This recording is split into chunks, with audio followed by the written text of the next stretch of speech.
Hello everyone, welcome back to my channel. आप सुन रहे हैं story love the gangster devil, chapter 16 नाजायज़ बेटा। अदिति के पैर फिसलने से त्रियम भी अदिति के साथ ही गिर पड़ा। इस वक्त अदिति पूरी तरह से त्रियम के ऊपर थी। जहाँ त्रियम अदिति के होठों की तरफ घूर रहा था तो वही अदिति बस त्रियम की आंखों में ही देख रही थी, जहाँ पर उसके लिए बेपनाह गुस्सा नज़र आ रहा था। फिर अदिति अपने एक हाथ को त्रियम के गालों पर रखते हुए बड़े ही प्यार से बोली, तुम मुझे बताओगे कि आखिर हुआ क्या है? क्यों तुम मुझसे इतना गुस्सा हो? प्लीज़। अदिति की बात सुनकर त्रियम मन ही मन पिघल रहा था, मगर वो चाहकर भी उन पलों को भुला नहीं पा रहा था। इसलिए त्रियम ने अपने हाथ आगे बढ़ाकर अदिति को खुद से दूर करने की कोशिश की, मगर अदिति भी अब ज़िद्दीपन में आ गई थी। वो त्रियम से दूर हटने के बजाय और भी पास आ गई। फिर अदिति धीरे धीरे त्रियम के होठों के करीब जाकर उस पर किस करने के लिए झुकने लगी। त्रियम अदिति की हरकत को समझ गया, इसलिए त्रियम ने तुरंत ही अपने हाथों से अदिति के होठ पर रख दिए, जिससे अदिति अपनी जगह रुक गई। तभी उसके कानों में त्रियम की गुस्से भरी आवाज़ सुनाई पड़ी, तुम मुझे क्यों किस कर रही हो? जाओ, जाकर अपने उस सो कॉल्ड फियांसे को किस करो। इनफैक्ट उससे भी ज़्यादा करो। मैं होता कौन हूँ तुम्हारा? फिर त्रियम अपनी बात आगे बढ़ाते हुए बोला, और तुमने ही तो मुझे खुद से दूर किया था ना, ये कहकर कि तुम पर सिर्फ तुम्हारे फियांसे का हक है, वो ही तुम्हारे छू सकता है। तो जाओ ना, उसे जाकर किस करो। क्यों आई हो मेरे पास? त्रियम की बात सुनकर अदिति को अब जाकर मामला समझ आया था कि आखिर उसकी हॉटी को हुआ क्या है, क्यों वो इतना गुस्सा है, जिससे अदिति के चेहरे पर मुस्कान आ गई और वो मन ही मन बहुत ही खुश हो रही थी कि फाइनली त्रियम को ये समझ में तो आया कि वो मेरे ऊपर सिर्फ और सिर्फ उसका हक है और किसी का नहीं। मगर जब अदिति ने त्रियम की बात सुनी तो उसे लगा जैसे किसी ने उसके दिल पर कोई भारी चीज़ रख दिया हो। फिर अदिति त्रियम के होठ पर बेबी किस करते हुए बोली, वो तो मैंने बस तुम्हें जलाने के लिए किया था, ताकि तुम्हें मेरी इम्पोर्टेंस पता चले, बस। और रही बात हक की और मुझे छूने की, तो इतना जान लो कि अदिति भाटिया पर हुक्म चलाने का, प्यार करने का, डांटने का, उसे छूने का हक सिर्फ और सिर्फ उसके भल्लाल देव के पास है, समझे? फिर अदिति त्रियम के हाथ अपनी कमर पर रखते हुए उसको समझाते हुए बोली, वो जो कुछ भी हुआ बस एक्सीडेंटली हुआ, उसमें मैंने जानबूझकर कुछ नहीं किया। और प्लीज़ हाँ, तुम ये मत समझना कि मैंने उनके साथ कोई फ्लर्ट वगैरह किया है। वो किसी और से प्यार करते हैं, और तुम ज़रा मेरे बारे में सोचो, भला मैं अपने ही मैथ के प्रोफेसर के साथ शादी क्यों करूँगी? वरना मेरी पूरी ज़िंदगी मैथ्स के भद्दे सवाल सॉल्व करने में नहीं गुजर जाएगी। तुम चिंता मत करो यार, मैं सिर्फ तुम्हारी हूँ, सिर्फ तुम्हारी। इतना कहकर अदिति त्रियम के सीने से बिल्कुल चिपक गई। उससे त्रियम के गले लगकर बड़ा ही सुकून सा महसूस हो रहा था। अदिति की बात सुनकर त्रियम को भी थोड़ा सुकून महसूस हुआ, लेकिन तभी त्रियम को कुछ याद आया और उसने अदिति को खुद से दूर करके उसके होठ पर अपने होठ रखे और उसे रफली किस करने लगा।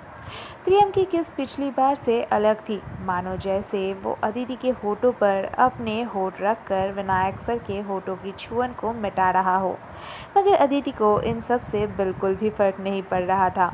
उसे तो बस त्रियम के किस से मतलब थी, जिसे वो खूब एंजॉय कर रही थी।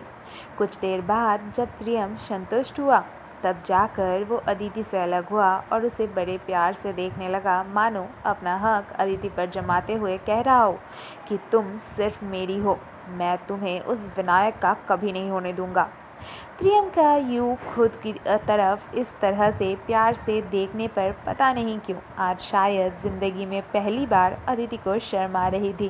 वो त्रियम से कुछ कहती कि तभी उसकी नज़र त्रियम के मोबाइल पर पड़ी, जो कि साइलेंट मोड पर था और उस पर जोया का कॉल आ रही थी।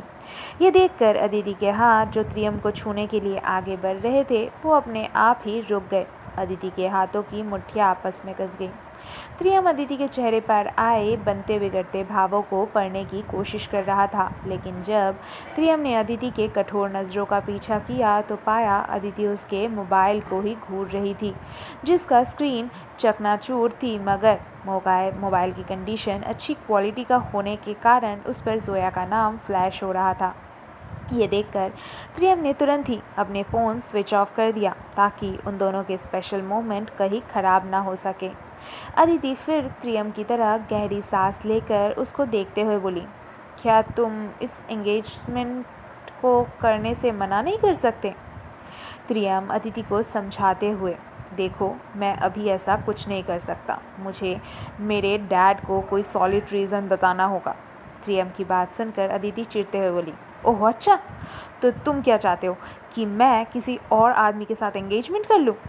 त्रियम अपनी आंखें छोटी करके अदिति को घूरते हुए बोला, सोचना भी मत, मगर तुमने ऐसा किया तो मैं वाकई अपने हाथों से तुम्हारी जान ले लूँगा।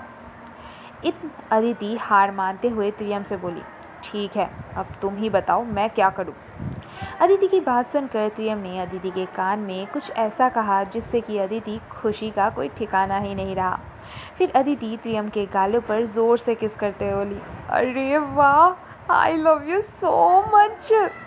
मगर तभी अदिति त्रियम को धमकाते हुए बोली, मगर मेरी एक बात कान खोल कर सुन लो, अगर वो लड़की जोया तुम्हारे करीब भी मुझे दिखी ना तो मैं बता रही हूँ, मुझसे बुरा तुम्हारे लिए कोई नहीं होगा। त्रियम अदिति की बात सुनकर अदिति को घूरने लगा। इधर विनायक सर अपने कमरे में बिल्कुल अंधेरा करके बैठे हुए थे और किसी गहरी सोच में थे। इस वक्त विनायक सर बिल्कुल सीरियल किलर की तरह लग रहे थे। उनके हाथों में एक फ़ोटो एल्बम थी, लेकिन तभी दरवाज़ा खुलने की आवाज़ आई तो विनायक सर ने तुरंत ही उस एल्बम को छिपा दिया और फिर सीरियस होकर बैठ गए। वो जानते थे कि इस वक्त उनके कमरे में कौन आ सकता है, तो विनायक सर बिना उस तरफ देखे बोले, ओह, तो फाइनली 20 सालों के बाद आपको याद आ ही गई कि आपका एक बेटा भी है, भले ही नाजायज़ ही सही।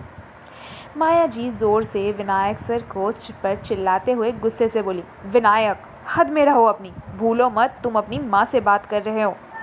विनायक सर अपनी चेयर से खड़े होकर माया जी की तरफ पहुंचते हुए सरकास्टिकली स्माइल करते हुए बोले, ओ माय नाइस, मुझे तो पता ही नहीं था कि मेरी कोई माँ भी है। माया जी अपने आप को शांत कराते हुए बोली, देखो वीनू, मैं यहाँ तुमसे झगड़ा करने नहीं आई हूँ और ये बार बार अपने आप को नाजायज़ कहना बंद करो। तुम मेरे बेटे हो, समझे, कोई नाजायज़ नहीं। माया जी की बात सुनकर विनायक सर बिना किसी एक्सप्रेशन के साथ बोले, देखिए मिसेस सिंह, मुझे मतलब नहीं है कि मैं किसका बेटा हूँ और आपको 20 सालों बाद अपने बेटे की याद आई, वो भी किसी मतलब से। माया जी थोड़े गुस्से से, देखो विनायक, तुम मेरे बेटे हो और बेटे का फ़र्ज़ होता है कि वो अपनी माँ की बात माने। बेटा, कब तक तुम उसकी यादों में जीते रहोगे?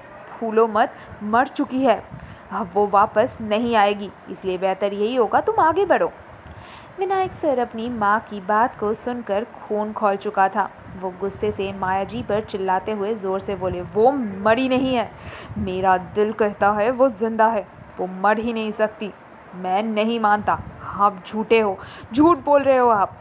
माया जी विनायक सर के ऊपर प्यार से हाथ फेरते हुए शैतानी मुस्कुराहट के साथ अपने चेहरे पर लाते हुए बोली, देखो बेटा, ज़िंदगी बहुत निर्दयी है, हम जो चाहते हैं वो कभी होता ही नहीं। बेटा, अदिति बहुत अच्छी लड़की है, उसकी माँ मेरी दोस्त थी और मैंने उससे। माया जी अपनी बात पूरी करती उससे पहले ही विनायक सर चिल्लाते हुए बोली, मेरी स्टूडेंट है वो, मैं उस छोटी बच्ची से शादी नहीं करूँगा, वो किसी और को चाहती है। माया जी भी विनायक सर की बात सुनकर अब गुस्से में आ गई थी। वो विनायक सर पर अपना फैसला सुनाते हुए बोली, तुम अदिति से शादी करोगे और हाँ, तुम्हारे कपड़े अलमारी में रखे हैं, तैयार हो जाना, आज शाम ही तुम्हारी सगाई है। इतना कहकर माया जी बिना विनायक सर की बात सुने वहाँ से चली गई और विनायक सर वही बेसुध ज़मीन पर बैठ गए और कुछ सोचने लगे। आगे क्या होगा इस स्टोरी में जानने के लिए सुनते रहिए। Thank you.